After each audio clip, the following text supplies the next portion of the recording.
वैष्णवी हगवणे मृत्यू प्रकरणातील आरोपींचे नवनवीन कांड समोर येत आहेत। यांनी भूतकाळात जे काही पराक्रम गाजवून ठेवले त्याच्या केसेस सध्या नव्याने समोर येताना पाहायला मिळत आहेत आणि त्यातच आता आणखी एक अपडेट जी आहे ती आलेली आहे। या सगळ्या प्रकरणामध्ये हगवणे मायलेकाने मिळून जेसीबी हाईस्टची एक सिरीजच लिहिली आहे की काय असं वाटण्यासारखाच हा सगळा प्रकार आहे। कारण जेसीबी विक्रीचं जे काही प्रकरण होतं त्यामध्ये आणखी एक अपडेट अशी आली आहे की या प्रकरणातला जो जेसीबी आहे तो जप्त करण्यात आलेला होता। हा जेसीबी बँकेकडून जप्त करण्यात आलेला नसून चक्क याच हगवणे मायलेकांनी खोटे रिकव्हरी एजंट पाठवून अर्थात तोतया रिकव्हरी एजंट पाठवून हा जेसीबी जो आहे तो जप्त केल्याचा आता समोर आलाय। खरं तर या सगळ्यामध्ये आपण जर पाहिलं तर हा जो जेसीबी आहे तो सुरुवातीला इंडसइंड बँकेकडून लोन वरती घेतलेला होता आणि त्यामधला पैसा जो होता सुरुवातीचे पैसे अर्थातच हगवण्यांनी दिलेले होते। त्यानंतर प्रशांत येळवंडे नावाच्या व्यक्तीला हा जेसीबी विकण्यात आला।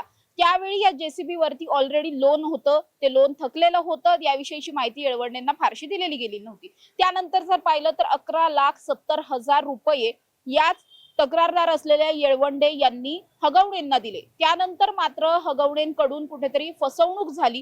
कारण या सगळ्या प्रकरणामध्ये जेव्हा हा जेसीबी विकला गेला, पैसे आले आणि जेसीबी येळवंडेंकडे गेला, त्यानंतर काही दिवसांनी या जेसीबी वरती जी काही थकबाकी आहे बँकेची त्यासाठीच या बँकेने हा जेसीबी जप्त करणार असल्याची माहिती येळवंडेंना मिळाली। त्यानंतर 3 रिकव्हरी एजंट त्यांच्या घरी गेले आणि हा जेसीबी जो आहे तो त्यांच्या घरून बँकेने जप्त केल्याचं पाहायला मिळालं। या सगळ्यामध्ये खर तर काही दिवसांनी हा जेसीबी जो आहे तो हगवणे ज्या परिसरामध्ये राहतात त्याच परिसरामध्ये दिसून सुद्धा आला होता। त्यामुळे बँकेने जप्त केलेला जेसीबी हगवणेंच्या परिसरामध्ये कुठून आला, कसा आला याचाच सगळा तपास लावायचा होता। त्यानंतर पुन्हा एकदा येळवंडे यांनी पोलिसांचं दार ठोठावलं। पोलीस पुन्हा एकदा या प्रकरणामध्ये ऍक्टिव्ह होऊन आता कारवाई करताना पाहायला मिळतात। त्यानंतर कालच इंडसइंड बँकेचे जे काही लीगल टीम आहे त्यांना चौकशीसाठी बोलवलेलं होतं आणि या चौकशीतूनच अनेक धक्कादायक खुलासे जे आहेत ते समोर आलेले आहेत। खरं तर घडलं असं होतं की ज्यावेळी 11,70,000 हा व्यवहार झाला, जेसीबी येळवंडे यांना दिला, त्यानंतर पुन्हा काही दिवसांनी बँकेची जी काही थकबाकी आहे या थकबाकीच्या आधारावरती हा जेसीबी जप्त करण्यात येणार आहे असं म्हणून 3 एजंट जे आहेत ते येळवंडेंकडे गेले। त्यांनी हा जेसीबी जप्त केला आणि जप्त करून घेऊन गेले। त्यानंतर येळवंडेंना असं वाटलं की अर्थातच बँकेचे एजंट होते त्यामुळे बँकेनेच हा जेसीबी कदाचित जप्त केला असेल, मात्र तसं झालेलं नव्हतं। याच हगवणे मायलेकाने मिळून अर्थात लता हगवणे आणि शशांक हगवणे यांनीच खरं तर हा जेसीबी जो आहे तो स्वतःचेच रिकव्हरी एजंट म्हणून काही तोतया माणसं पाठवलेली होती। त्या माणसांच्या माध्यमातून हा जेसीबी ओढून आणलेला होता। खरं तर इंडसइंड बँकेचे जे काही अशा पद्धतीची वाहनं असतात जी जप्त होतात, ही जप्त केलेली वाहनं ज्या गोडाऊनला ठेवली जातात त्या गोडाऊनच्या मालकांची सुद्धा या सगळ्यात चौकशी झाली। तेव्हा त्यांनी सुद्धा हेच सांगितलं की बँकेकडून जेव्हा वाहनं जप्त केली जातात ती आमच्या गोडाऊनला येतात, मात्र अशा पद्धतीचा कुठलाही जेसीबी आमच्याकडे आलेलाच नाहीये।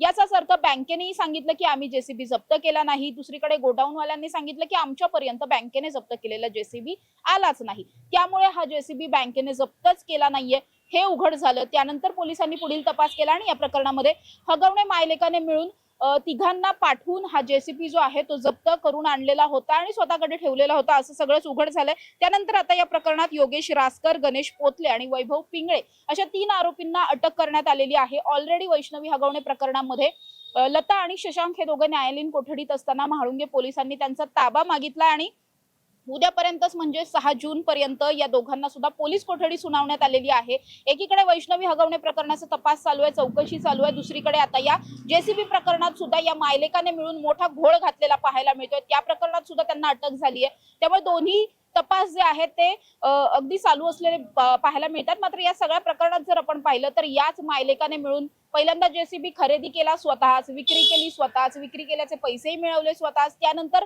जप्त होत आहे असं सुद्धा दाखवलं आणि जप्त केलेला जेसीबी सुद्धा स्वतःच जप्त केला। म्हणजे सगळं काही या दोघांनी मिळून हा सगळा कट रचल्याचं दिसून येत आहे। त्यामुळे या प्रकरणामध्ये या दोघांचा पाय आणखी जास्त खोलात गेलेला आहे। खरं तर यामधली जी काही अमाऊंट होती 11,70,000 रुपये, या 11 लाखांचं या मायलेकाने मिळून काय केलं हे सगळं प्रकरण हे दोघेच सांभाळू शकत नाही। अर्थात या सगळ्यामध्ये आणखी कुणाची तरी साथ असणार आहे, कारण हे प्रकरण जर पाहिलं तर जुनं प्रकरण आहे, आत्ता ताजी घडलेली घटना नाहीये।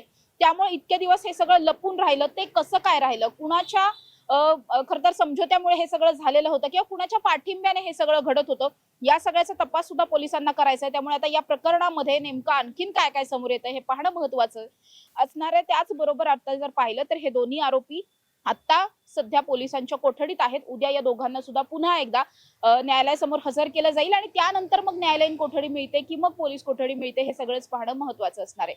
Camera person निलेशसह Samruddhi Jadhav, top news Marathi, Pune.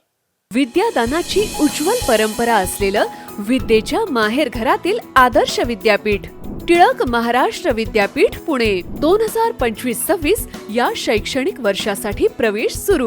BSc AI and ML, BSc data science आणि MSc डेटा सायन्स. अत्याधुनिक सुविधा असलेले ISO 21001 मान्यता प्राप्त टिळक महाराष्ट्र विद्यापीठ पुणे. अधिक माहितीसाठी संपर्क 922300 2070 किंवा 922300 2071.